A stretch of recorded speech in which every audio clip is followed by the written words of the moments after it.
And we're live. Thank you all so much for tuning in. My name is Joseph, of course, and I have Adam and Steve by my side.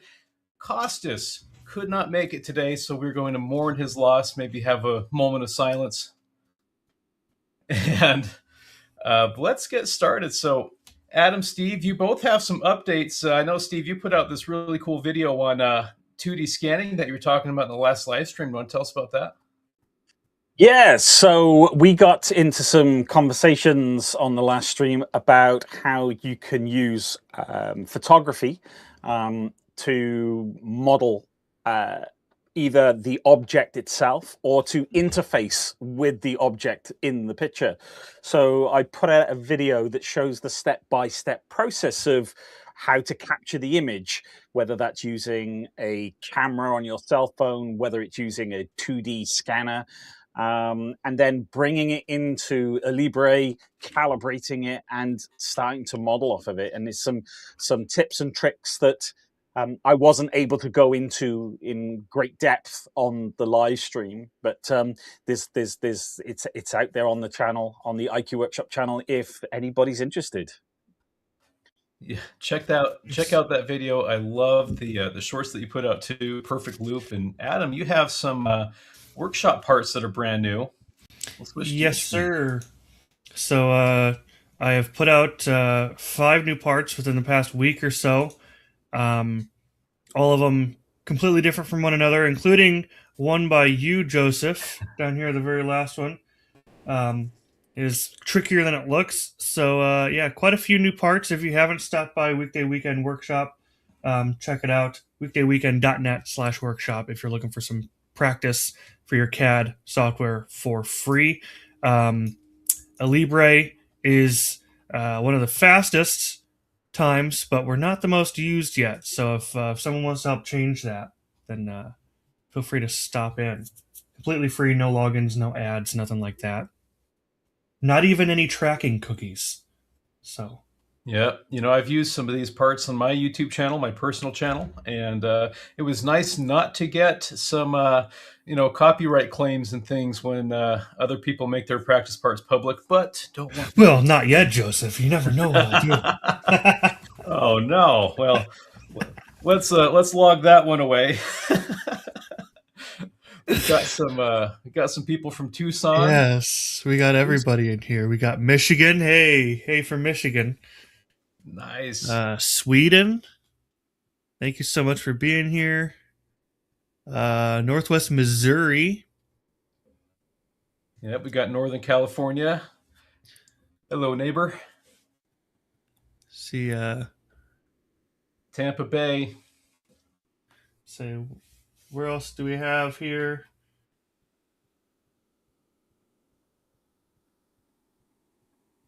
Savage, Minnesota. There we go. Looks like there was a mix-up with some of the notifications. Glad you could still make it. Time zones are tricky, trickier than you'd think. So thank you all very much. Love that comment. And maybe I'll share my screen here. Maybe I can open up with some of the interesting conversations I've seen on the forum, and I see some questions coming in already, so we'll get to those too. Ask your questions. One thing that I'd like to point out is check out Giov. He is doing a human head in Alibre, and I have tried to make a face before back in my SolidWorks days. Never got anywhere close to that far. So I think that's pretty cool, right? That's to do that in a parametric modeling environment without necessarily sculpting is that's tricky, right?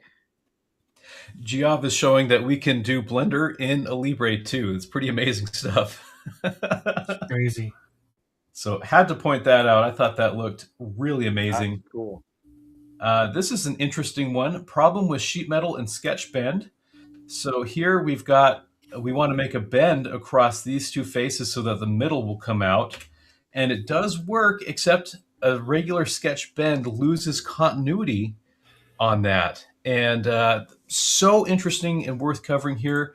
Of course, Harold L. came to the rescue and really showed a method to get that to work. So I'll pull up what he put on the forum here.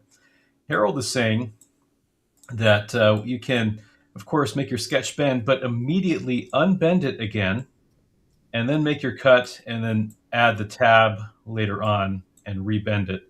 Brilliant solution. Great way to work with that. And I'll show one other one of what I came up with, but it was already by the time I saw it. So I made kind of an imitation part, right? We fold up the edges, we make our cut, we bend that up, we make another bend. So just like what Harold did, we had the same thought. We immediately unbend everything, but I made my regular cut, and then here we cut out that one section of bend and then just tab it back into a solid.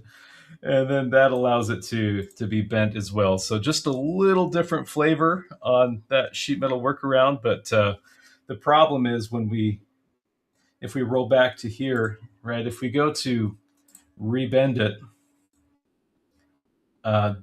this bend right here is, whether it's across one face or 10 faces, it's all the same bend. And so we just had to do a little cutout there so that it wouldn't be recognized as the bend anymore. But some solutions to an interesting problem. And unbending is really a lot more helpful than a lot of people realize.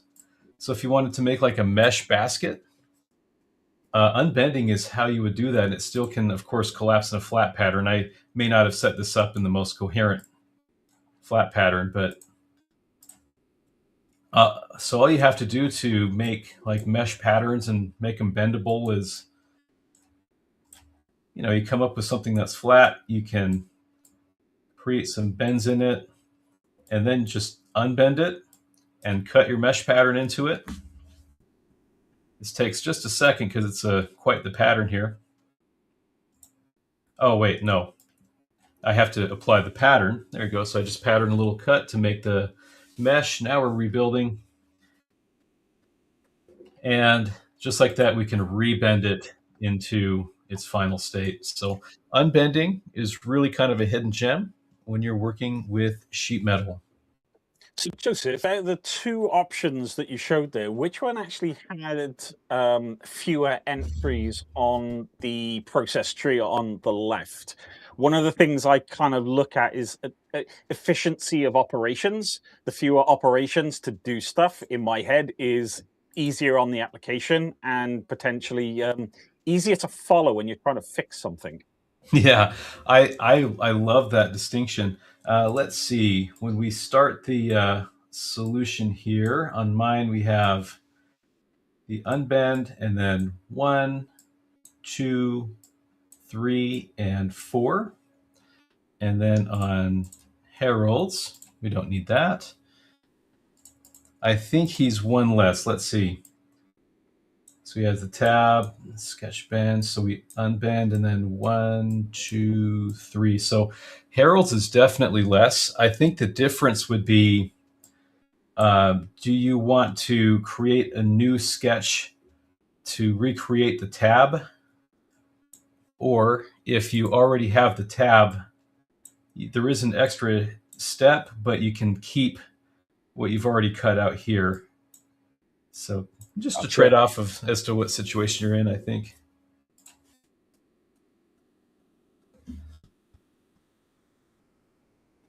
I'd like to thank you for the videos of the tire rack and the S-profile animation. Thank you. You're very welcome. Got Nevada in here. We got Washington, Illinois. There you go, Georgia, Boise, Idaho, Sebastian, Florida. Nice. Made some basic parts for 3D printing using Alibre the past couple of years. Interested in learning more and appreciate these videos. Nice. Alibre works really well for 3D printing things. That's what I tend to use it for. Got it. I'm seeing one here from New Zealand. Wow, that's a time difference. Man, it's early in the morning. Yeah. Thanks for joining us. Setting up 3D Connection mouse to Alibre. So I actually have one. Yeah, everybody look at my beautiful mouse. but I don't have it connected. But I have been using a Space Mouse with the Libre, so maybe I can make a video on that later on. And thanks for joining. I want to cover that, so I'll add that to my notes. We got Boise in Florida here. Sebastian, Florida. I bet they've got some pretty good tacos down there. This early on, talking about tacos. Wow. I know this is the guy that always brings up tacos and makes me hungry, so I better get it knocked out early. We do have a question here. When you explode text, is there a way to constrain it other than just locking everything? Not in a simple way, unfortunately. I can jump into what is going on there. Oh, yes, and there's one other thing I'd like to get to as well. Let me get the beta turned off for right now.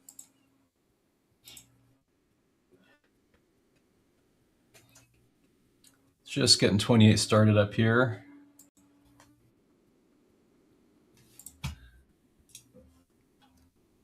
All right, so when we talk about exploding text, of course, pros and cons to it, but sometimes you have to, depending on what font is being used. So if I create a sketch here and I make some sketch text, well, once I apply that, then I have this nice little text model that I can move around and whatnot. But maybe in some fonts, this S might overlap with the E or something like that. And we will need to explode it to get it to work. I don't know if I know of a font that would, yeah, right off the top of my head, do that. But if we click explode right here, then this becomes sketch elements like splines and lines, things that we can adjust. And that means that we can edit overlaps and make text work that wouldn't otherwise. But of course, the downside is it's all not constrained. And so you're kind of left to just how a standard sketch behaves. So when it comes to constraining everything and exploding the text, I would say not easily, because you would want to do different relationships between the points on the text so you can still move it around if you want to. Unfortunately, that's not too straightforward. So, yep, I wish I had a better answer, but what about if you were to bring the text in as an SVG or a DXF? Yeah, you could do that. You could use something like Inkscape, right, to produce the text and then import it that way. Would that be a potential workaround? I think you could. Once it's imported, you'd probably be in a situation like this, but definitely can get it exactly how you want in Inkscape, and even re-import it if you need to make a change to save some time as well. It might be worth making a feature request. Gosh, I forget what it's actually called, but there is a way that softwares can adjust the spacing between letters, and forgive me, I forget what the actual term for that. Thank you. Is it kerning? I think that is the correct term, yeah. So it might be worth making a feature request to add that in the text figure dialog box.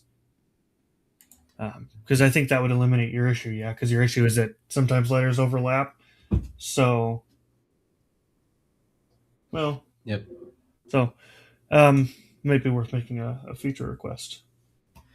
And if any of you want to join us, I just put a QR code up on the screen, so you can join us live if you want to chat, or share your screen if you have something complicated to work through, and we'll be happy to see you. I've used this program a lot when I was preparing models for FEA and analyzed them. Now I'm retired and truly miss the interactions with this very good program.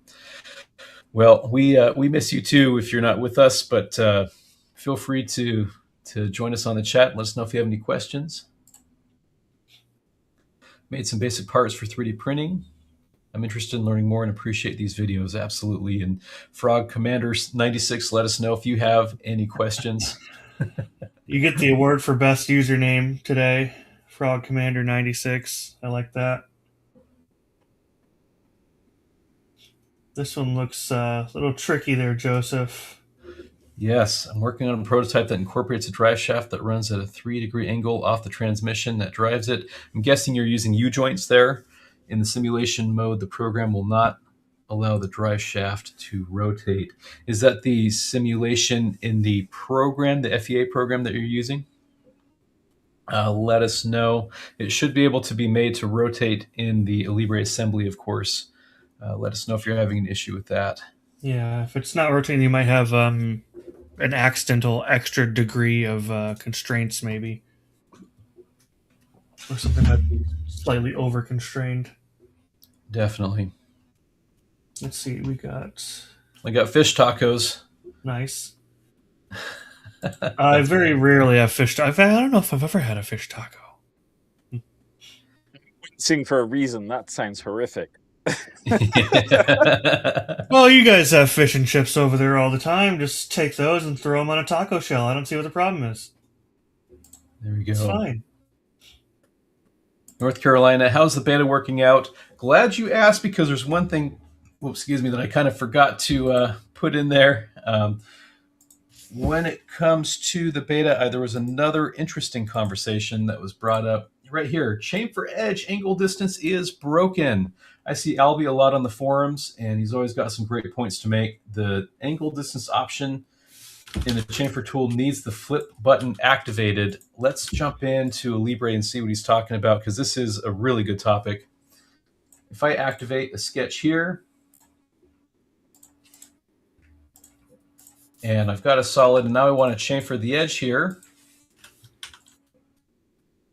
If I make this angle distance, the flip button is grayed out. Even if I make it, say, 20 degrees, right? No flip. Likewise, equal distance, or not equal distance, but distance, right? If we go 0.5, oh, it looks like I'm kind of surprised. I think I may not have been able to flip that before, but this is a good thing to bring up. So when we go to system options in V28 right now, the standard answer is if we turn off show previews, and then I go to chamfer that face. I'm not sure what's causing that, but now it's flippable, right? So why, it's not very clear that you have to turn your 3D preview off. It's not clear why you need to do that. And so when we open up something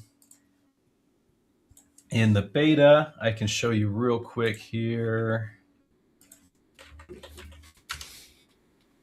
Here we go. So this is a little bit more of a recent beta version than what's been released, but those changes are coming real soon.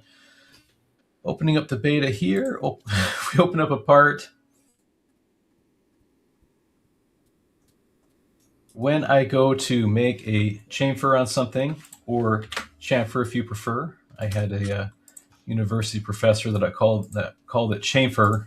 And I went into the industry and everyone's calling it chamfer, so I never know if people think I'm saying it wrong. What's great is I have my 3D previews set, and when I make this unequal distances, of course, our flip button is active. When we go to angle distance, our flip button is also active. So that has been worked out in the new beta version. Thought it was pretty important to put on the live stream and show that indeed our flip button is fixed. And I mentioned that in the thread as well. That's a pretty impressive turnaround time to fix that. Yeah. Yeah. That's cool. Well, we aim to please, that's for sure. Okay. So far, people seem to be pretty excited about the beta. There was a big poll on the forum, and it looks like the poll went pretty well for the direction that we're going. Let's see. Looks like the cow told us he was using Ravy font with the word bowling. I do not actually have Ravy font because it looks like it's an Office font, which I do not have installed. Let's see if I have Ravy here. It looks like it's included in Microsoft Office, so if you have Office, you might have it. Excuse me.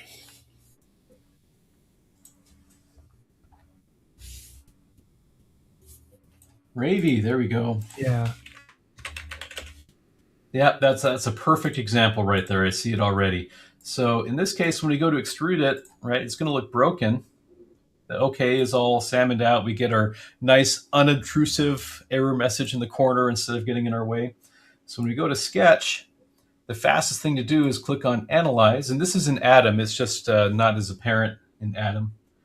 But when we analyze this, well, that's why it's in beta. So we'll take a, because I need to explode it to analyze it. Okay. So first, of course, we explode it.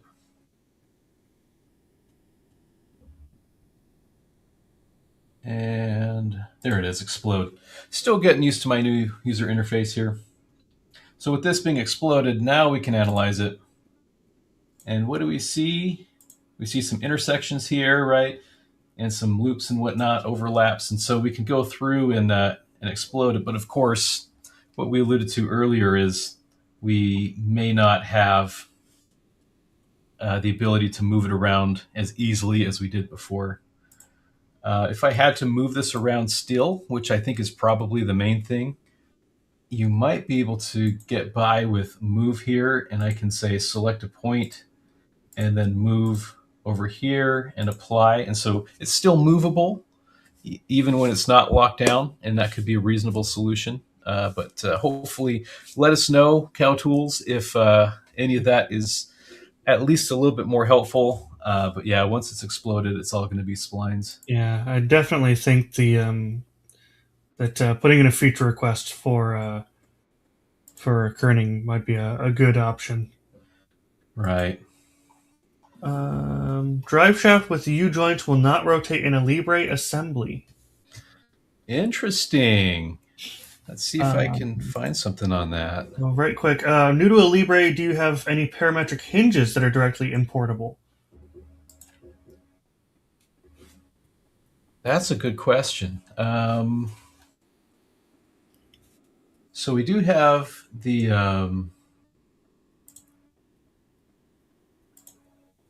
we do have a trace parts library that's full of off-the-shelf parts, and so that's a quick one, right? You can download hinges of all kinds and put them in. If you need motion, right, that could get a little tricky. We also have our library where we can make hinges and then make them configurable. So if you have one hinge that you need a lot of configurations of, library parts or some of our Libre toolbox functionality could help with that as well. Let us know if you have any specific needs. I might be able to answer that more clearly. Joseph, what Yes. about browsing the McMaster Car library and downloading the step files from there? Could you then that step file is likely to come down as a complete part. So let's say the left and the right leaf of the hinge. In the assembly, could you then put it on there to get that movement, or is it stuck in a rigid format at that point? It's stuck in a rigid format. You could probably massage it a little bit to get it loose. I'd probably delete one half, do a save as, delete the other half, save as, right, and then put them as an assembly. So yeah. You parallel thinking. That popped up in my head just as you were saying it. Yep, great minds think alike, Steve. That's why we have you on here, of course. I want to do a quick search on that U-joint.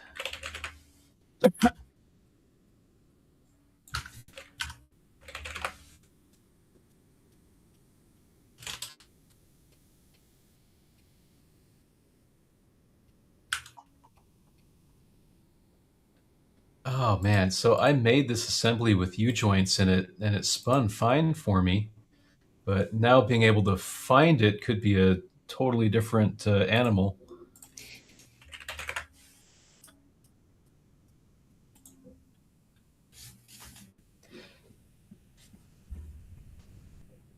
So I might say it could be the way that it was constrained, and it could be like not even your fault. So this is totally the wrong joint, but it's what I was able to find real quick. And of course, I've got a missing part.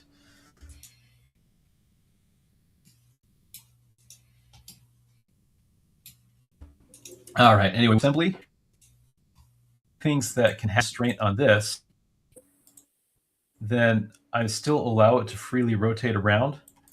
But if I make another constraint that, say, puts some of the same limitations on it, then this it's not very common, and it happens no matter what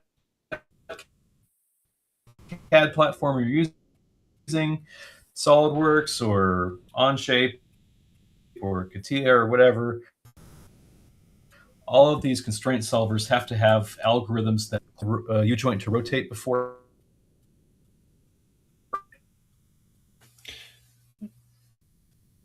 Are we losing Joseph a little that bit? might be a good solution.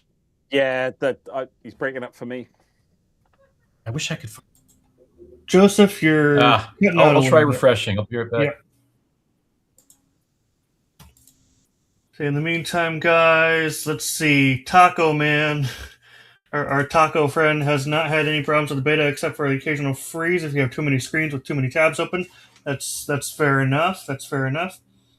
Chamfer Fix was mentioned in the forum. That's good. That's good to know. Harold L is here, by the way. Hi. Good to see you as always, Harold L. Harold, thanks for that forum answer. I hope you saw that was awesome.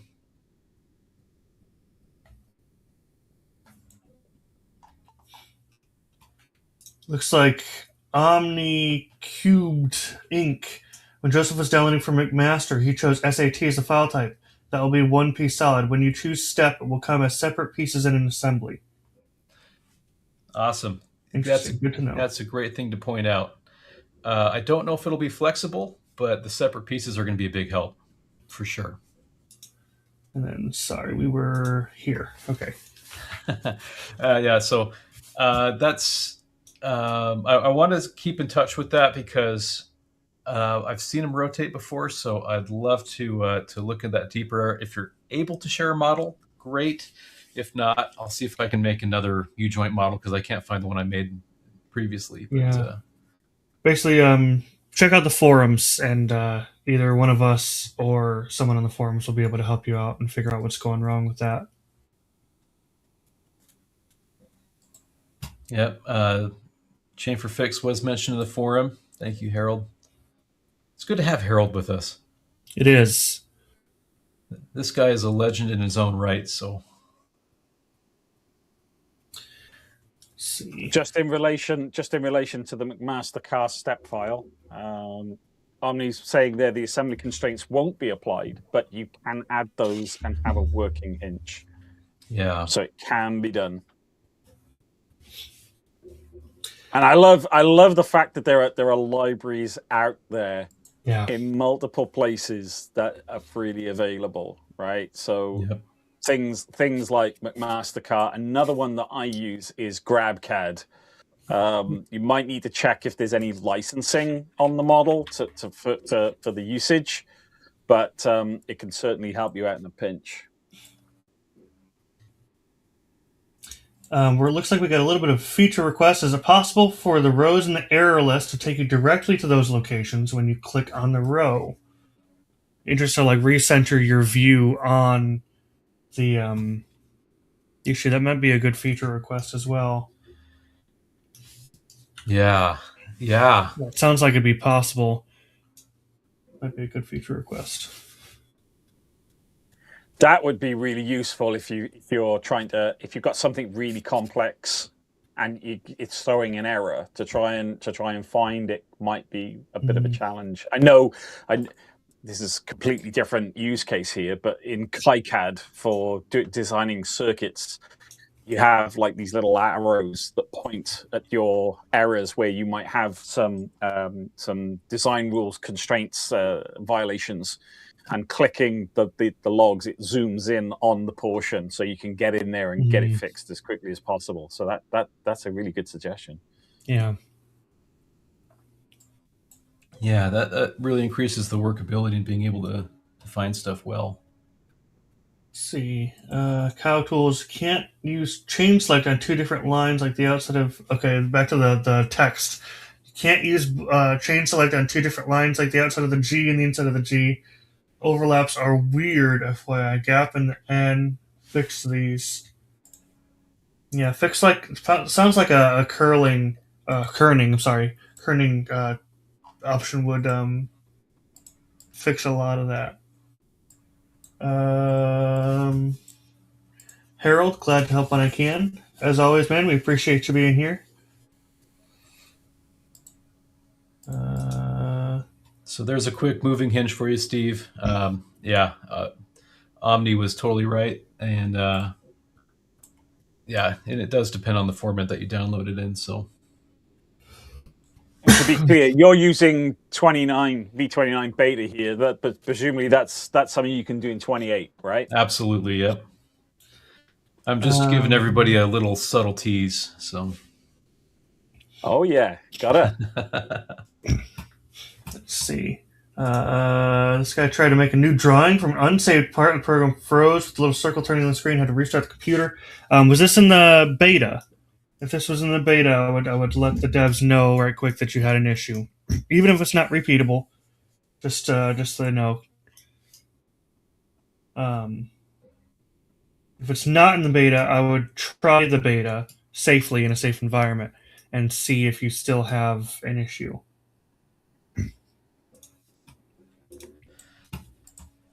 Now, Steve, maybe we can get an update on how your CNC build is going, or planning, or project, or. Yeah, so I've got some parts that I already have in stock. So I've got the ball screw for the y-axis, and I've also got the linear rails for the y-axis. So it's starting to come together. The trouble that I've got is because I'm heavily constrained on space. The workshop downstairs needs a little bit of a cleanup. And I've actually got 2 glow forges, which have had some significant fire damage. And I'm going to be tearing out all the old electronics. I'm going to try and repurpose the custom power supply in the glow forge. But I'm going to actually put in a Ruder controller. So I'll be able to use Lightburn and non-proprietary software on a Glowforge chassis. And I got 2 of these on under my bench, and it's literally I've got to fix something to make the space so it gets out of there. But parts are slowly coming together over time. I guess that's part and parcel of building something like this in a modular sense. Is that you can go at your own pace if you're A, learning, or B, if you're financially constrained and have to buy things over a period of time rather than saving up and making one big purchase. But the risk with that is parts might end up going missing over time. I'm not gonna jinx myself too much here. Yeah. Oh, you're doing good. So that weldments module is going to be coming out. If you need to make some extrusion frames, and we've got you covered. I can't wait. Do you know what? I can't wait for that to come out, because that's that. Well, mind you, I say that it's going to be a whole world of trouble for me, because it's like I've got enough projects to on the bench as it is. I'm going to have more. I'm just interested to see those weldments, because you could take 4040 extrusion and design the frame for a 3D printer in 45 minutes. I mean, right? It'd be quick. Right.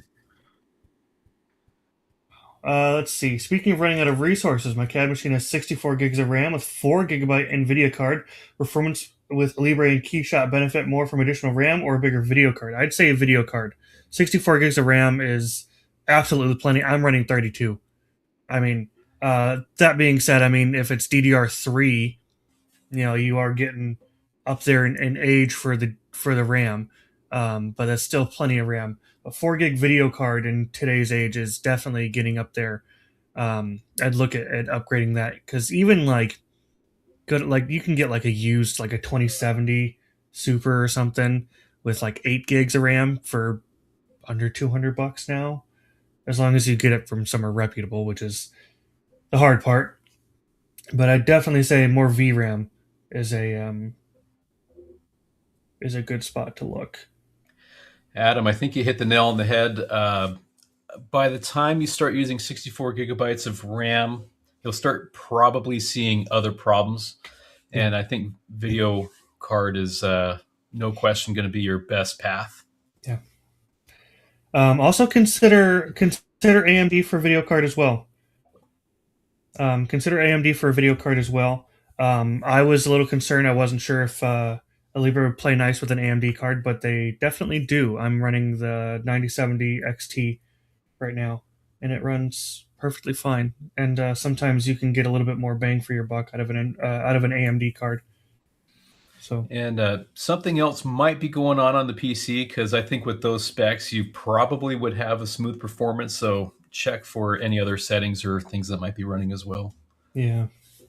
Yeah, just for clarity, I'm running a Ryzen 1700, so it's nearly a 10-year-old CPU, 32 gigs of DDR4 RAM, and a GTX 1060 graphics card, and my Alibre experience is fine.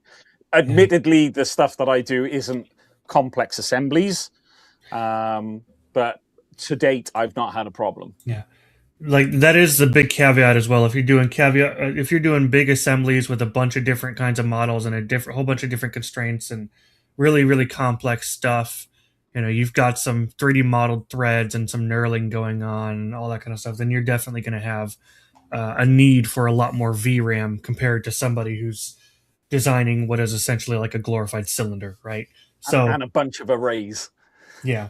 So it all depends on what you're doing. I would definitely say if you're looking for I would first look at how your PC is performing. I would use something like 3D Mark, which admittedly is a gaming kind of benchmark, but it will tell you if your PC is performing worse than expected compared to other PCs of the same specs. I would start there. There's a demo that's free, does everything you need, and see how it performs. And then from there, consider a graphics card with a higher VRAM. Yeah, thanks for asking that. And I think it was covered in the chat, but just to follow up, if you are having any issues with the beta, be sure to click that frowny face, Yes. and you'll be sent to this page, and you can tell us what the issue was, and we can work on finding it. Great time to do it. It's a low-hanging fruit right now, so better to fix the issues now than when you see them down the road after release. Yes, and he says he did send this issue, so thank you very much for sending that over. I know they're looking into all that kind of stuff, so yeah. Can I just snag a question that's in here that's related to right? So the question is what control am I going to use for the CNC? That's a bit of a strange question. I'm strange for me, not the question itself, because I am not going to be using an off-the-shelf CNC controller. I'll probably be building my own custom controller. At the moment, I'm using an Arduino Uno with the Gerbil firmware on it, driving 3 external stepper drivers. I'm probably going to go down the route of an ESP32, which will give me the opportunity to either drive it via Wi-Fi or Ethernet, or even directly plugged into it, but running the Fluid NC firmware. And that'll give me open standards to be able to communicate with the controller. And it will give me the opportunity to have multiple axes in addition to the standard 3. If I want to go to 4 or more axes, I can add them in with Fluid NC. The big thing with like proprietary controllers, you've got to have a lot of expensive software to drive those things like Mach 3 and it's all closed source. If you go down the route of Gerbil, or if you go down the route of Fluid NC, which is just Gerbil compliant, I guess, it's an open standard. You can read the G code and you can tell what stuff is doing. So that's the route I'm taking there. Nice. look forward. I don't do things by halves, do I? Look forward to seeing some video content on that. That'll be fun to see. Oh, for sure. And I sent that question internally, and some of the developers commented. So they're saying about video performance. If you're using a high resolution and low scale factor, 4 gigabytes will likely stutter in graphics performance. If keyshot is important, the more CUDA, the better. I think that's just an NVIDIA feature, but KS scales pretty linearly with CUDA cores. So keyshot scales linearly the more CUDA cores that you have. So I thought that was some interesting tips to add in as well. Yeah. The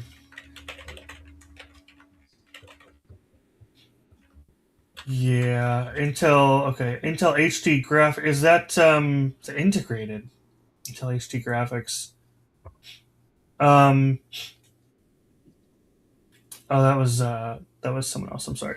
Keyshot slows down. The 4 gigs of RAM. 4 gigs of VRAM will go very quickly when you're using Keyshot. So, Keyshot is definitely going to be a lot more power hungry than Alibre will be. I would definitely look into getting if you're wanting to do Keyshot stuff.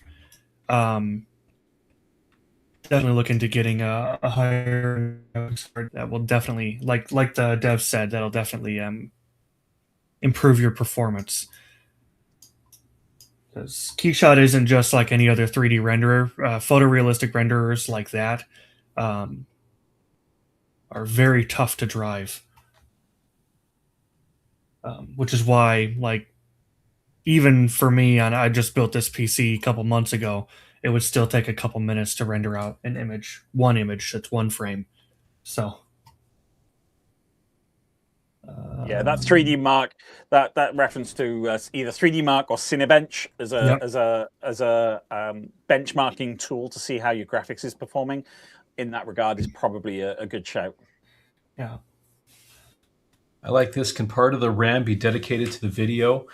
I think there's a nuanced thing. I think DirectX can use shared resources and stuff. So there might be a solution there, but that's usually a backup and not a replacement. Yeah, that's very nuanced, and most software is not written to use that kind of a thing. So again, it's like Joseph said, it's more of a backup.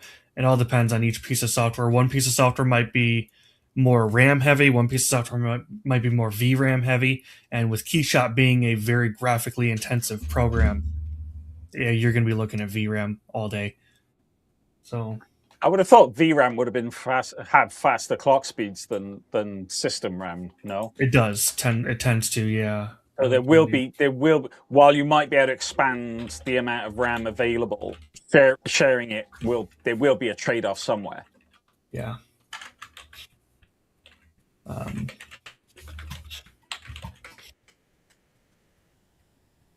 Will there be more than one build of Alibre Design version 29 released during the beta period? That's a good question. Yes. So can't say for sure, but I've heard some talk about some of the updates that have recently gone in, like the updated chamfer interface. That kind of stuff is probably likely to be a new downloadable beta before the release. So stay tuned. I think that's probably pretty likely. Can't say for certain though, because I'm not too much in the developer conversations. But do we know when Weldments will be coming out? That should be V21. I'm sorry, V29.1 should be Weldments, and that we're on V29 beta right now. So we should have eventually here pretty soon the V29 full release, and then a few months down the line, hopefully have V29.1. So keep on the forums for updates to that. Yeah, no date yet. The standard answer is not yet, but soon. Trademark. Soon, so. TM, exactly. Soon, TM. Gary Crawwell would really like that Space Mouse vid. So now, Joseph, now you have to do it. I'm like double obligated now. I'm going to stick my Space Mouse right here in front of me to remind myself. That's the thing about saying things open forum in a live chat. As soon as it exits your mouth, you're kind of committed. You got to do it now. Got to make that video.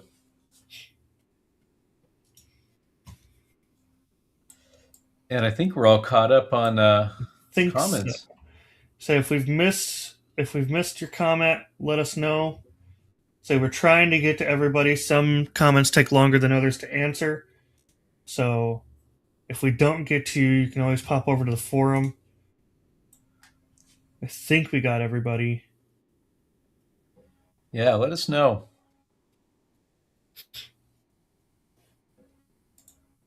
All right. Anybody have any games handy?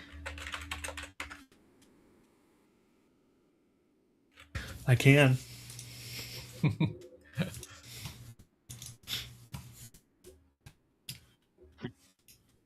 The game for me is like, can I stay awake long enough? Because tonight I'm going to be watching the return of the Orion capsule from its journey around the moon. That's nice.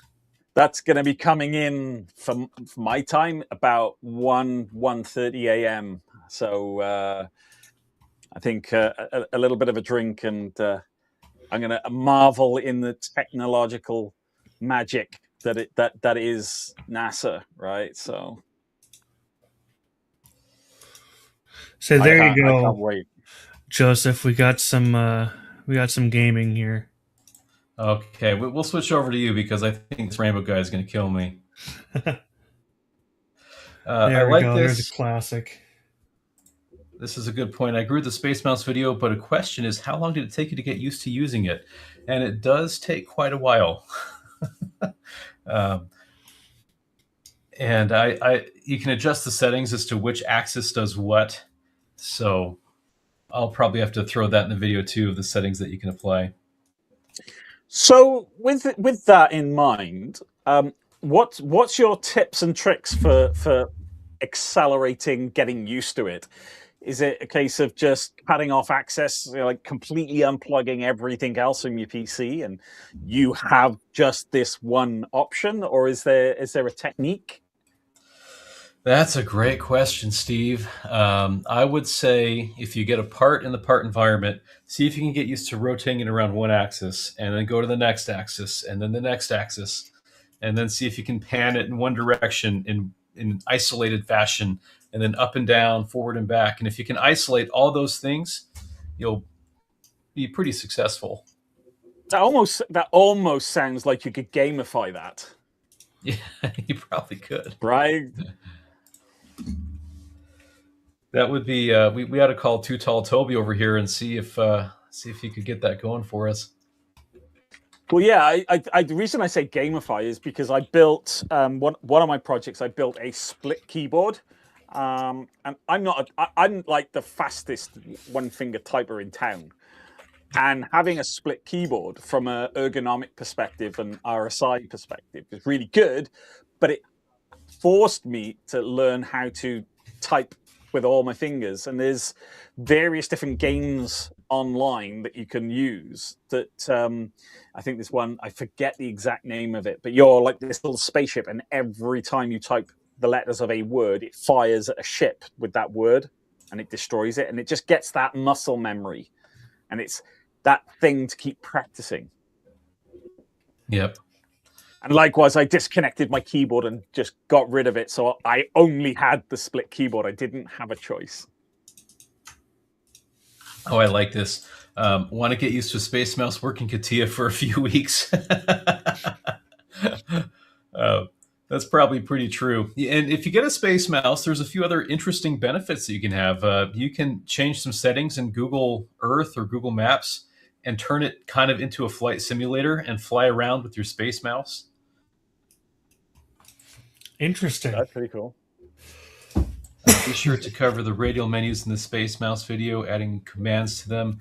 Need some good demos. Okay, I'll see what I can do. You can also, I think some flight simulators have some operability with Space Mice as well. So I would think so. A lot of them let you map axes to about anything that has axes to map onto it. So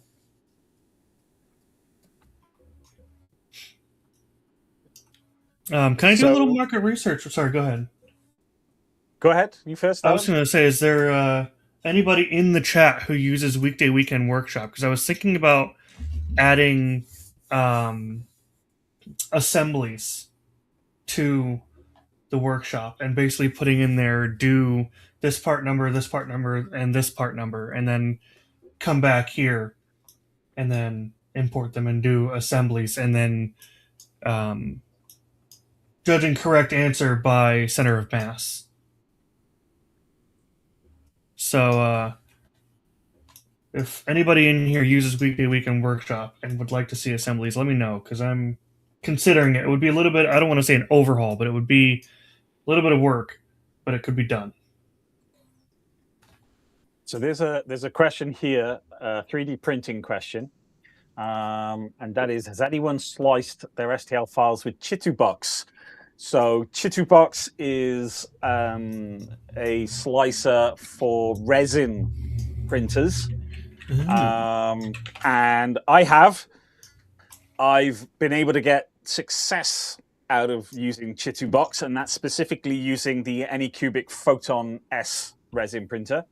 I wasn't a huge fan of Chitubox because the support mechanism was pretty awful, and the way I got around it while using Chitubox, I would use the Prusa slicer, select the SL1 3D printer, and do all my supports in Prusa slicer, and then I would export the model with supports as an STL, bring that into Chitubox, and then slice it.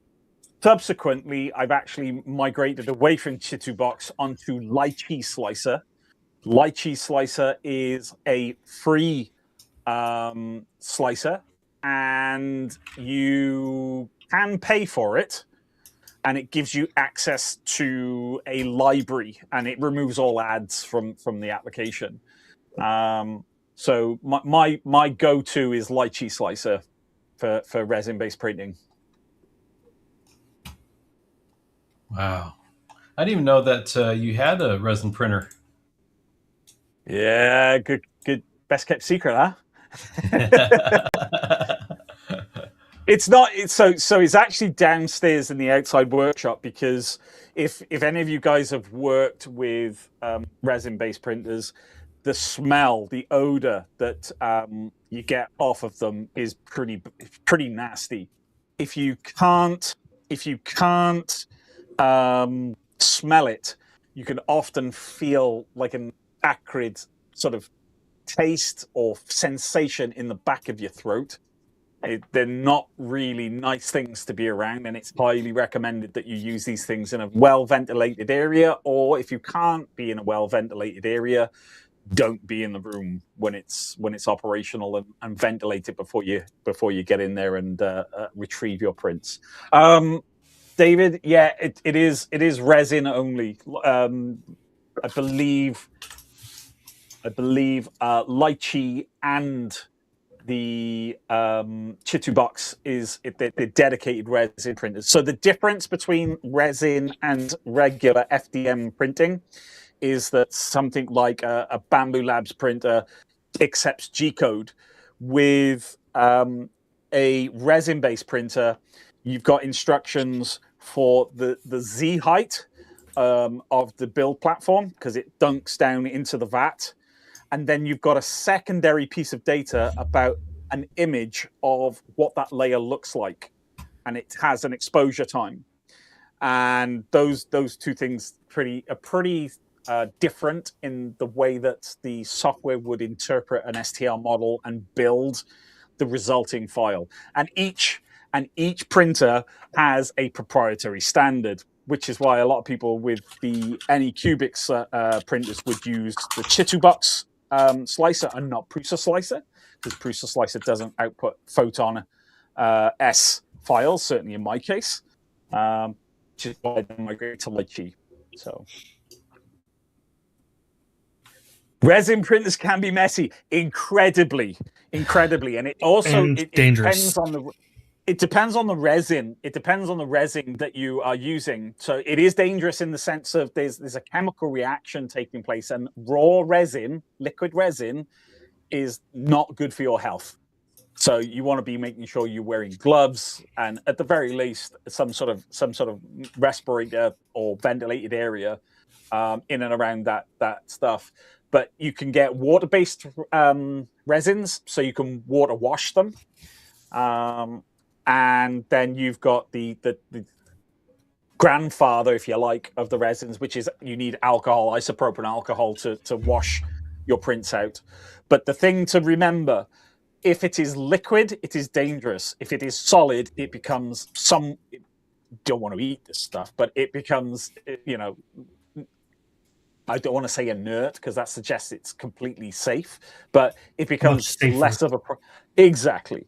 So if you have isopropanol that you've used for washing, or if you've got water that you've used for washing water-based resins, you want to expose that to UV light before you dump it out to make sure that any resin in suspension becomes solid.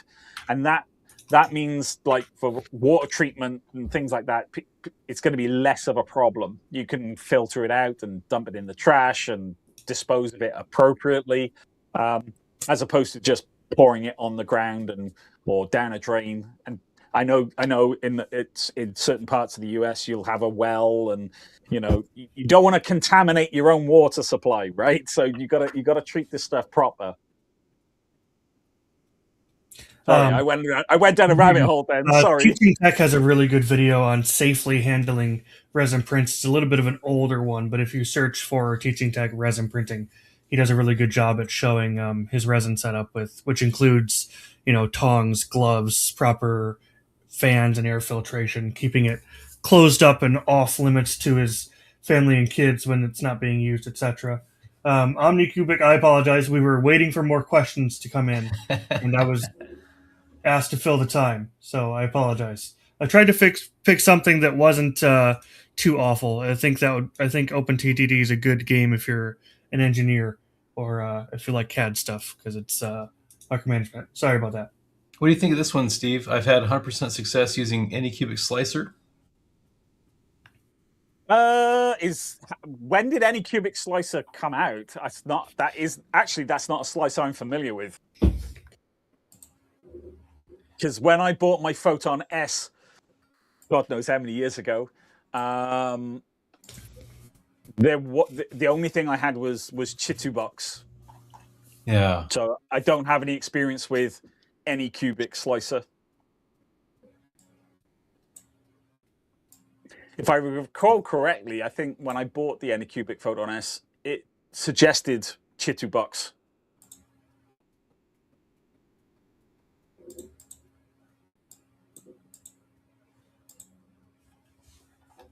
And this is some resin that I'm waiting to try and use. This is some engineering grade resin from Soraya Tech. So this is the Soraya Tech. This is the Soraya Tech Blue.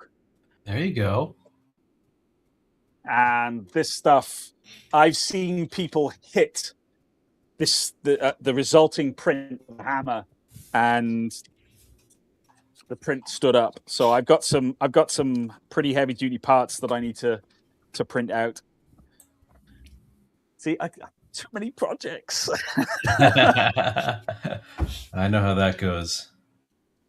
See, green plastic water can. Just to clarify, if I generate a 3D model, save it, and want to reuse that part again, is there a way to use the toolbox instead of adding it through PDM? Oh, I think I missed that original comment here. Here it is. I've been experimenting with Toolbox. I was wondering if there is a possibility to have some kind of connection to a PDM file. Reason being, I wouldn't want a standard part to be multiple times in my database. So if I generate a 3D model, save it, I want to reuse that part again. Is there a way to use the toolbox instead of adding it through PDM? Great question. Yes, so there is a standard procedure for being able to save those toolbox parts and you would actually go through utilities, which I don't think I can show on my screen. But under utilities, you have toolbox and add a part from a spreadsheet. So you'd put all the criticals for that part onto a spreadsheet and then model that part one time. You can save it, I think, in your PDM library, and then a library part can be accessed from any project in the PDM, and you can just create it on the fly with the toolbox. So there are some good options there. Let me know if that answers your question. I think checking out some of Ex Machina's stuff might be able to help you out. He does a lot with spreadsheets and stuff like that, and then creating library parts. And I think perhaps his video on what was it, like parametric serial numbers might be good. Again, his videos on using Excel might be a good one. He also he had a video before Alibre came out with modeled threads that showed you how to create like a dynamically modifiable library part that might also help with what you're trying to do, because I'm not sure all the specifics, but I would check those out, maybe skim through them and see if any of the information he has in those might help. That's Ex Machina Engineering on YouTube. He's normally here with us, but he's with his family today. So Yes, it's about to be a Greek Easter, I think, on the Orthodox schedule. So it's coming up this Sunday for him. let's see. We got about the M7 Max about 6 months ago. Came with a slicer. This gentleman says, I don't like Box. The licensing was not good. I know I use an Elegoo slicer with great results. Steve, you ever used Elegoo? I haven't, but I'm a great proponent for if it's not broken, don't fix it. Yep. Right? If you've got something which you're happy with and you're getting the results and it's fast enough and all of that sort of good stuff, there's no need to touch it. If you want to experiment and try new things, then great. I'm all for that. But from a production point of view, once you've zeroed it in, get it to a fire and forget process as much as possible. And as anybody who's dealt with 3D printing knows, there's nothing fire and forget about 3D printing. There's always going to be some sort of failure of some kind somewhere along the lines. That's my poor Ender 3 V2 Neo. I think I've had more failures on that than success. The poor guy. My Bamboo Lab P1P was like a breath of fresh air. I spent my time on using 3D printing as a hobby rather than a tool, and then I bought the P1P, and now it's a hobby rather than a tool. Now it's a tool rather than a hobby. Yeah, right.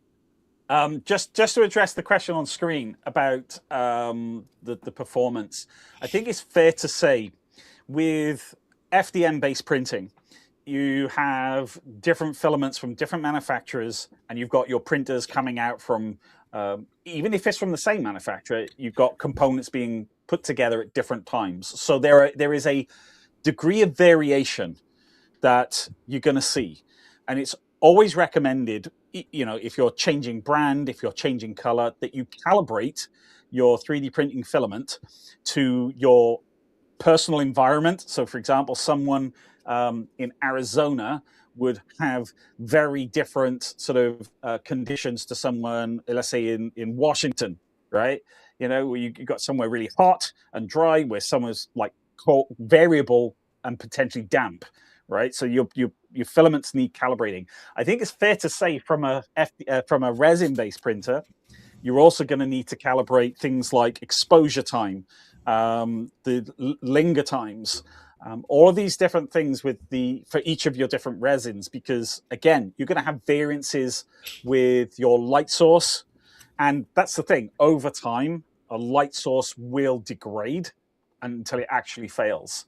So when you buy a resin printer straight out of the gates, unless it's like the Formlabs, where they I think the early Formlabs used lasers on with galvos to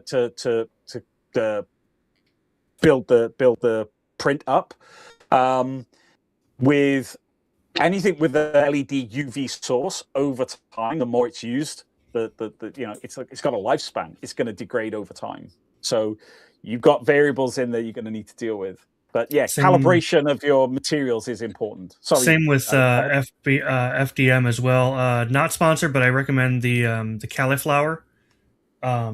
It's pretty cheap, and it's a really good way to calibrate FDM 3D printers, as well as make sure you maintain FDM 3D printers. Even something like the P1P or X1 Carbon or whatever else they're coming out with now, because I'm kind of behind on that. Make sure you properly calibrate your printer and lubricate where necessary, clean the dust off, make sure your belts are not riding themselves into the corner and eating themselves away and all that kind of stuff.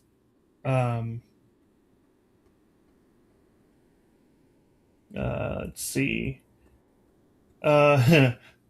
Remember to hit like and subscribe, guys, by the way. Share it with your CAD friends.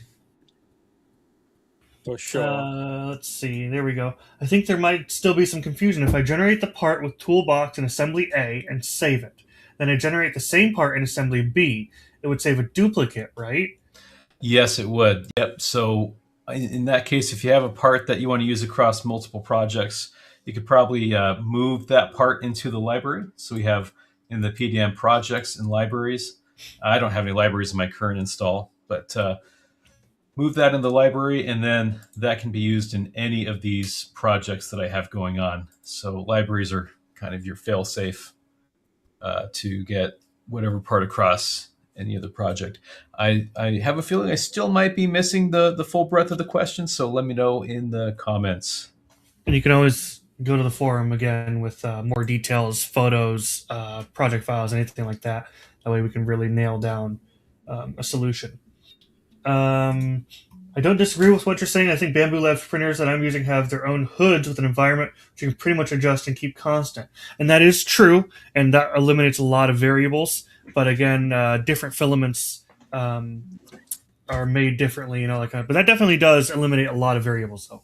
So, just to be very clear, there's going to be variation at the component level. So, a thermistor in your hot end from machine on the production line number 1 and machine number 2 to machine number 10, if you were to plot their accuracy, they're going to be roughly in the same on the same band, but you're going to have outliers in just through manufacturing variances. That's all I'm saying. Yeah, at that point. And when you get a nice proper machine like a Bamboo Lab machine rather than no name AliExpress special, that deviation is going to be negligible at its largest point. It gets worse when the machine is 5 years old, 10 years old, 15 years old, etc.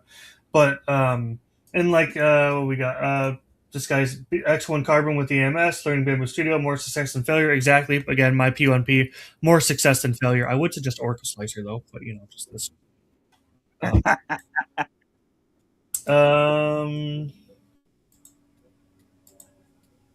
Had a week of sunshine, rain Saturday. It's been, back and forth sunshine and rainy for me as well up here in Michigan. Kind of back and forth. Look at Steve. He's like, you guys get sunshine. What is that? It's hilarious. It's hilarious. We get one afternoon of sunshine in the UK. We all run out, slather ourselves in sunscreen and go, that's it. That's summer. Yeah. I've been there. Look, kids, see that? That's the sun. You'll see it again next year. Daddy, why is the sky on fire?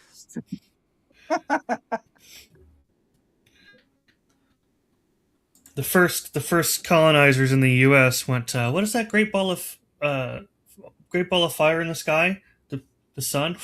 Sure glad we don't have one of those in England. Let's see. I love my Vorons in that sense. They're a hobby, great tool. Big proponent of break it when it's working. Apparently, I'm planning on building a Voron. Yeah. I've got 3 CR10 variants here, 1 V1 and 2 V2s, and I do plan on converting them over to Vorons. Nice. Using as many as the original components as possible. Obviously, main board, not included in that, so I can get Clipper running. Bamboo Labs needs to make a large format, like 1 meter cubed appliance. Gotta love build volume. Be interesting. Always try to get enclosed. Yeah, I mean, it does make things a lot easier sometimes. There's some stuff you can do in a pinch. I've seen, like, if you really need an enclosure, like you're wanting to do like ABS, I've seen people use trash bags over their printers. I've printed ABS on an open build printer. Yeah. On Frank, my scratch build Rostock. Nice. So there's ways to get around it, but yeah, if it's in the budget, having an enclosed printer, especially if you need one, and yep, there you go. There's options like that as well. So I see enclosures like that, and the first thing I think of is there is no way in hell I'm going to trust my printer. We lost you, Steve. No. I don't know if your mic died or if. Sometimes that happens. Maybe you just refresh your stream. I'll bring you right back in. Yeah, these things are pretty good in a pinch. A little bit of fireproofing, apparently. I don't know to what degree they are. Better than nothing at all if it's in the budget. Oh. Did you for a split second? Oh. Keep talking, Steve. Nope. What? Keep talking. I have no idea what I can say now. I think you're back. There he is. Yeah. Okay, cool. What I was saying is I look at enclosures like that and I think to myself, there is no way in heck that I'm going to leave my 3D printer running overnight in one of those things. Nope. I just see fire hazard. Yeah. Yep. Florida in August. You need all the sun you need for a year and a week. Yeah. Yeah. And the humidity too. Fusion 3 machine has its own slicer software and it's flawless. Hey, that again, if it works, if it ain't broke, don't fix it. Let's see. Obsoleted the X1C with their new multicolor printers. I haven't been up to date on Bamboo Lab ever since the Elegoo Centuri Carbon was revealed. I basically dropped any love for Bamboo Lab, but again, I'm not up to date. So I haven't really looked into modern printers because the ones I have kind of do everything I need. What's your hot take on multicolor? My hot take on multicolor, or their hot take on multicolor? My hot Yours. take. Yeah. I have never seen a model where I needed multicolor and said that's the reason I need to buy a multicolor printer. I've never seen a model. I have. See, it kind of goes back to that question of like 3D printed slop, of just a whole bunch of 3D printed garbage on shelves. Of course, we all love knickknacks, and being able to 3D print a big model that is multicolor is really cool, and I do think that it has its use cases. And I like the ability of doing things like 2 different materials, using PETG for supports and then PLA for the model, or vice versa, of course. But I very rarely have seen an instance where I go, yep, that's the reason I need an AMS, or that's the reason I need 4 hot ends. Or a tool changer, right? Yeah. But I tend... Go ahead. If it's something, if you use your 3D printer for knickknacks, and that's what you really want to do with it, then maybe it's something for you. I mean, I occasionally have knickknacks that I print, but for me, it's just not something that I've ever... The only thing that I think from a multi-material perspective is that, as you say, you can have mixed materials. Yep. So you have PETG and TPU, for example. I think I've seen, or is it PLA, where you can actually 3D print a flexible set of bellows. I like that. That's the only time that I thought, ooh, I really could do with something like that. Or if you're using some sort of exotic support material. So, for example, PVA. You might want to 3D print 99% of your support in the same material as the overall model, and then the interface layer between the top of the support and the model then becomes PVA, and you have like a zero tolerance. So you have no sort of support rash, as I like to call it, on the supported areas. And those are the only times I would look to have multi-material. Other than that, personally, I think it's a bit of a fad, but I'm glad it's there though, because it's pushing the envelope of the technology. AMS for support material, exactly, all day, every day. Yeah, I didn't get to chime in, but multicolor is a trade-off, right? It's more failure modes, more time, more material used. You might be able to maybe get a prototype part that you don't care about colors to use with the extra, material coming out. But if you need to make something that looks unique and paint is kind of out, man, it's kind of hard to replace that. That's true. Yeah. Just how about everyone just go and try multicolor resin and let me know how that goes. Those machines are only like 55 grand or something like that. It's fine. I talked with a gentleman at Midwest Rep Rap Festival last year who was showing off some of their multicolor resin from their like $35,000 machine or whatever. They're really cool to see. Did you ask him if he had a demo model for a YouTube video? He actually showed I got a good conversation with him in a little mini interview, and he showed a couple of their models they were printing, mostly like D&D figures and stuff like that. It was really cool to see. I'm sure they'll be back this year. I'll have to get some better close-ups because last year I didn't get too many close-ups, but I'll have to. I was thinking of a loaner machine for you. Oh, well, I don't think I have space in my house. You see, I only have 1,000 square feet. I'm pretty sure that machine itself is like bigger than that. So for this one, when I open a Rhino model, I get an error. File import has errors. For that, help@alibre.com. They'll probably want to take a look at the model that you're sending in, and they can. I've seen some changes in the code to be more compatible based on what people send in. So that might be a really valuable one if anyone can take a look at that. Yeah, double check the Rhino model as well. Maybe try exporting it again with some different settings and stuff like that. Because there's always the chance that the file itself is corrupt.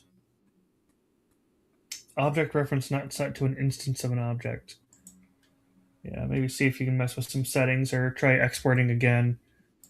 Perhaps the file got corrupt or something like that.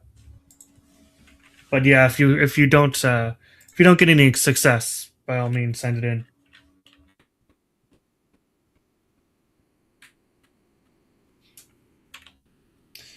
More rain this weekend in Minnesota. Ugh.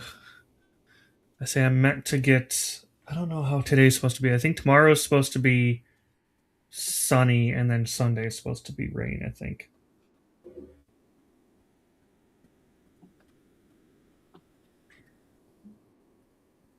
Printer came with AMS, but I print mainly with one color and PLA. Yeah.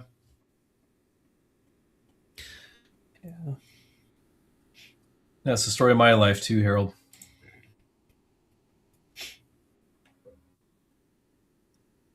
That's the thing when you're.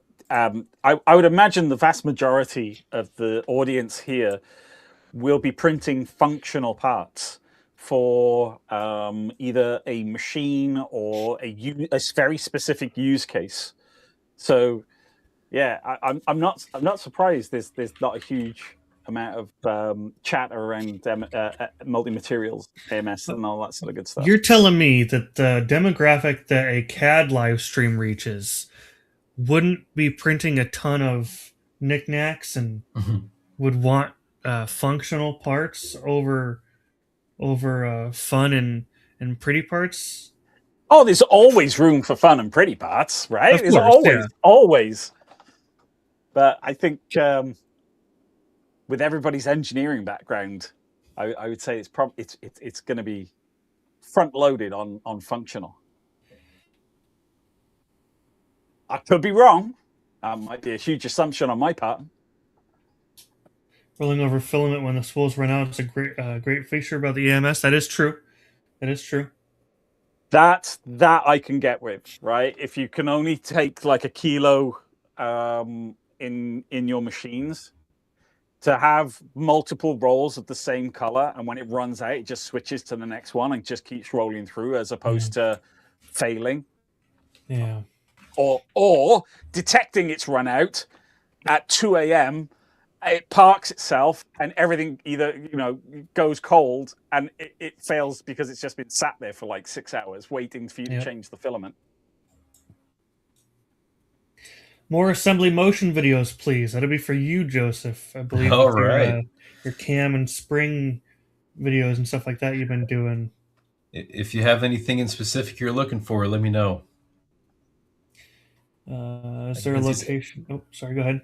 I can see it's 85 in Tucson. Yep, 86 here in Phoenix. I bet we've been in our swimming pool since February, so I bet you Wells people are a little bit jealous. It's green here for a reason. Yep, and it's pretty beige here for a reason, with lots of strip malls. Say every way you can imagine. We're pretty gray right now. I'm hoping to see some greenery here within the next few weeks. But is there a location where a user can see the list of feature requests? Not currently. You can put in a feature request for that, though, if you'd like. But check the forum. I mean, yeah, there's a lot of discussion on the forum.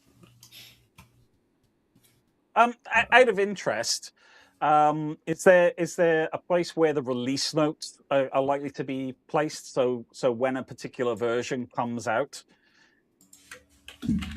there should be. If I'm thinking of the right place here, I'm going to look it up real quick. So on alibre.com/download, B21 is now available, and you can see the release notes for that. All right, lots of stuff. I don't know who that good-looking guy is.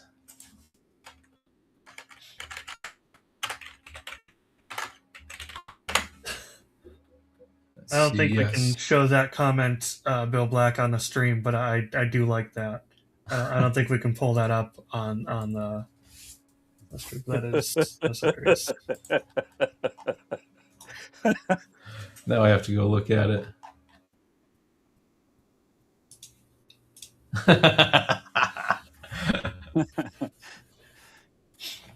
So so with the release notes, you'll see what is included in like the updates from the previous version. It's not obviously not going to tell you what is actively being worked on, but at least it's a place where some information can be. If you get a new version, has it fixed the issue that you were experiencing, or the feature you were looking to get? Is it in this new release? It'll be there in the release notes. Gotcha.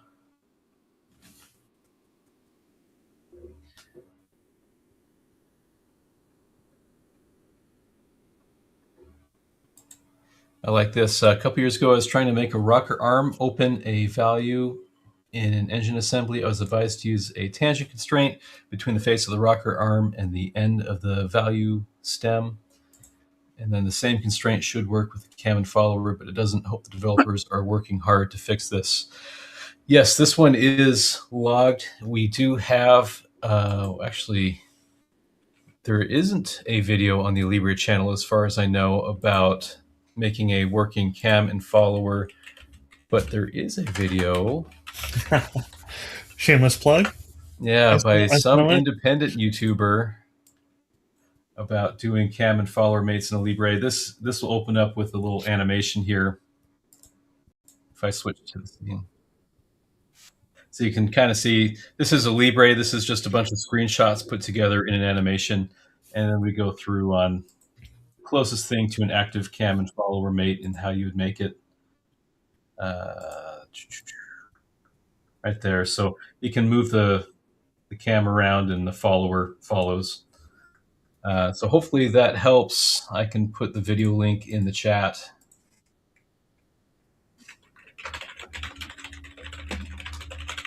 let us know, Gary Davidson, if that's a helpful resource.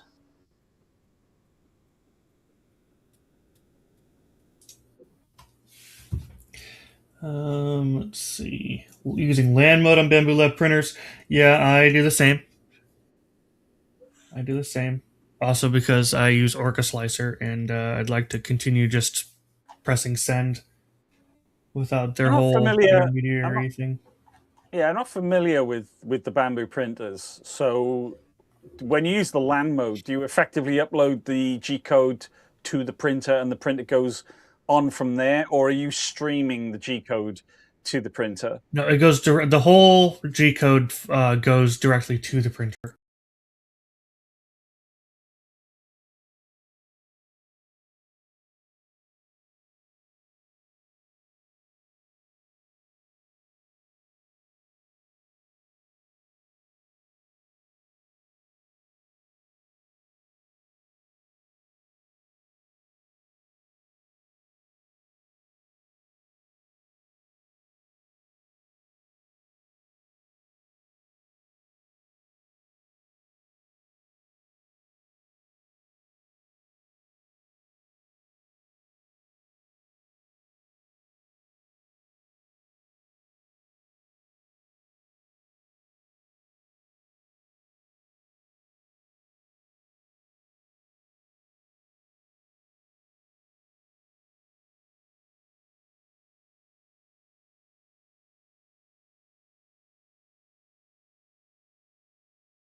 Okay, we got the error message on the stream. Yep. Hang tight, guys. Recovered. Hang on tight. Hey, I think we're back.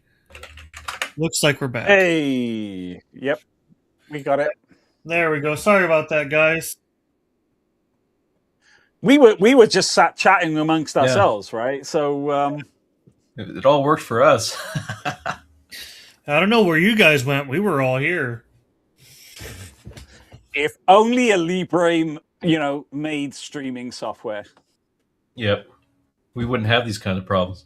Yeah. Right?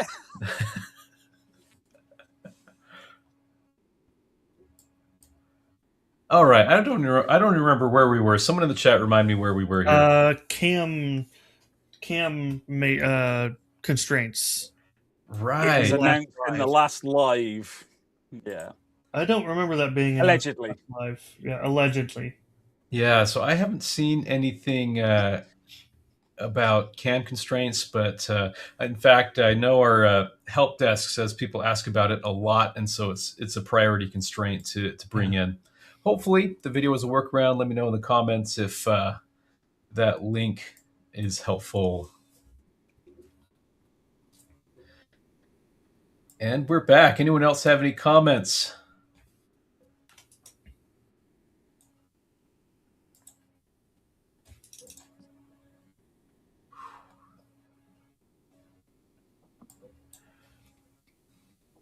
What is it doing outside right now? Everyone else talking about whether it's gray and dreary looking. That's what it's doing outside.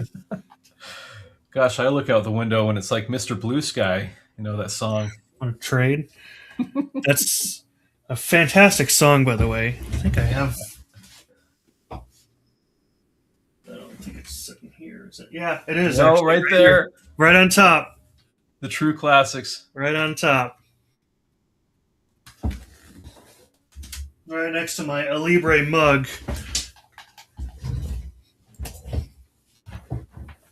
Oh, that's a good question or point here. When Alibre first came out, it had a live connection to team members and or the help desk.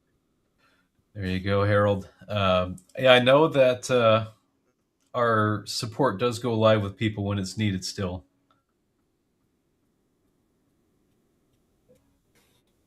Yeah, so I've downloaded the cam video, Joseph. It's jerking my rocker arm. It's not very smooth, and that's true. That's a real thing. Since it was made with a design in context, it doesn't follow continuously, but anytime you stop moving, it goes to the right place. So if it's not moving, it's likely to be accurate, but continuous motion is difficult. You can do what I did and just take a series of screenshots to make an animation if that's what you're after, but that is a real limitation. And with Omni, remembers that. So we've got some longtime users here, I think. See, that's a good question. Linux YouTuber. I mean, that's a good idea. Although Alibre does internally have a couple Linux users, and myself and Joseph.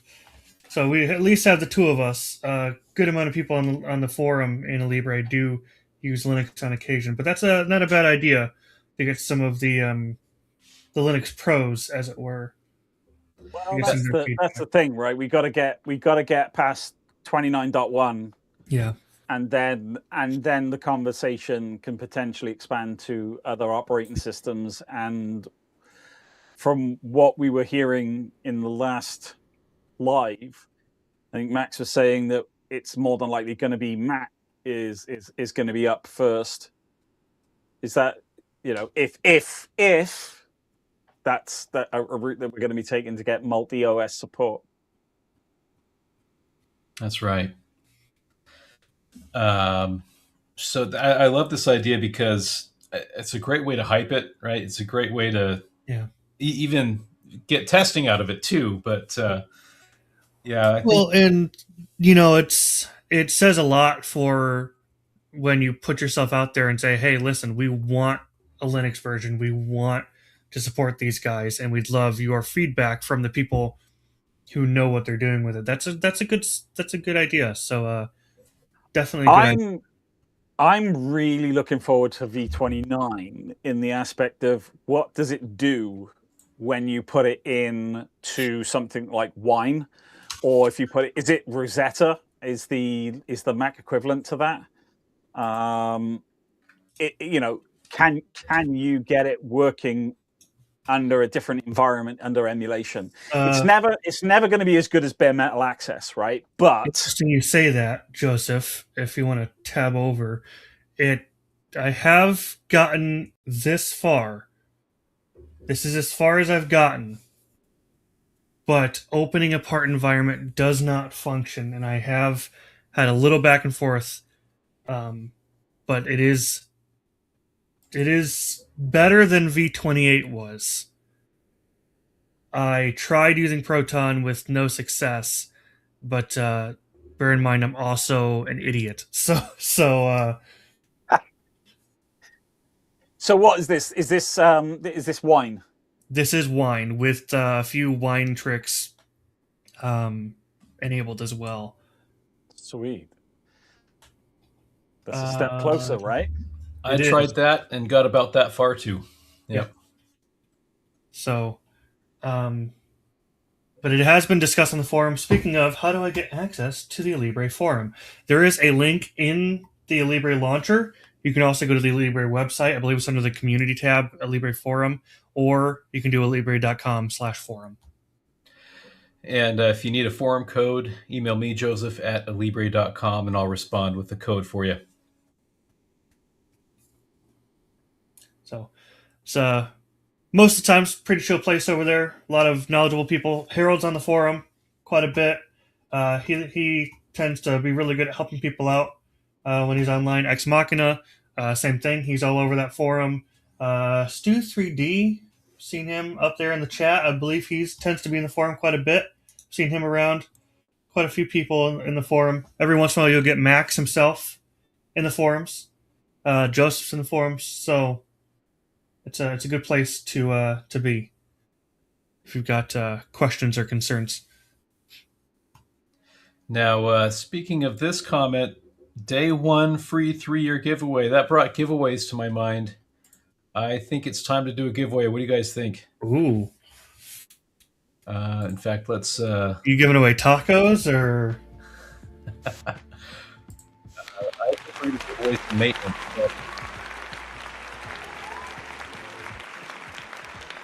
So how about we do a hashtag giveaway? If you see in the lower left-hand corner there, do all caps, hashtag giveaway in the comments.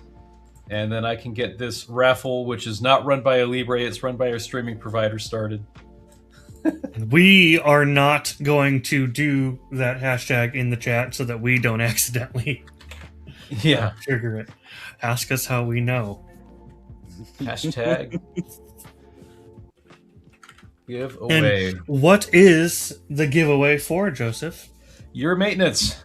So if you have a Alibre, even if you don't have a Alibre, do a giveaway. We'll figure it out. But we'll get you some free maintenance just for watching. I think I see the comments coming in now. All caps, guys. All caps. So I don't know if it matters, but just in case, all caps. Just to be sure. There we go. I think are they all in? There we go. They're filtering in here. Give them a couple more. Yeah. More We've got a stream delay as well, so. Yep. Can we tab back over to our faces right quick, Joseph, and off of my monitor? Thank you.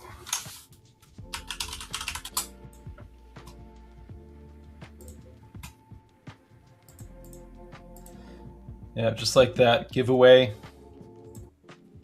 And I think it's time. What do you think? Some more came in. Say, everybody in here, give it a couple more last few seconds if you're not in already.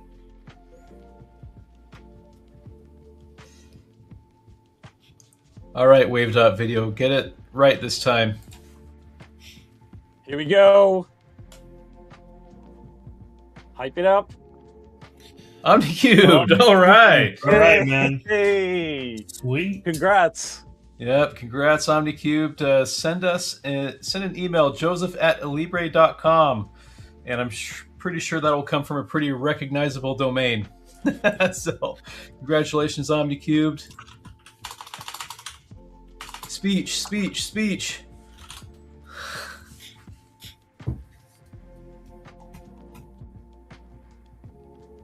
That's cool. There you go. Thanks, Adam. Yep. Damn, I wanted tacos and all I got was this copy of Alibre CAD software. What the heck?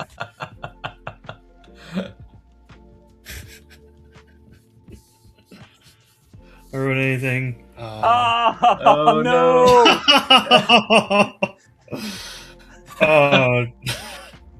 Well, you're gonna have a year after that, or I don't know. Maybe we could figure something out. Okay, let's say OmniCubed Inc. What do you want to? Do you want to do another year?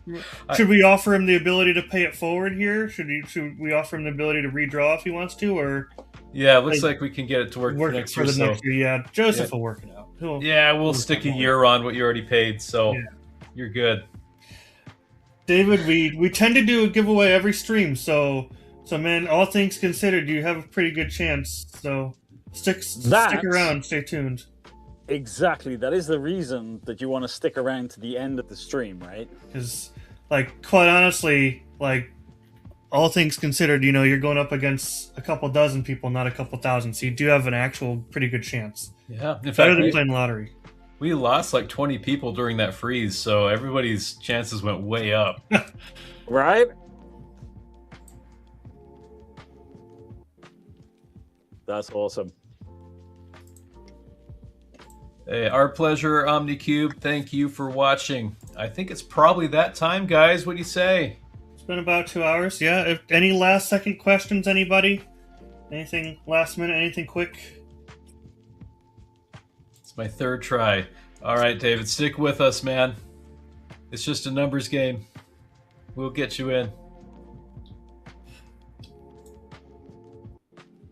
Say 90% of gamblers quit right before they hit that big win. So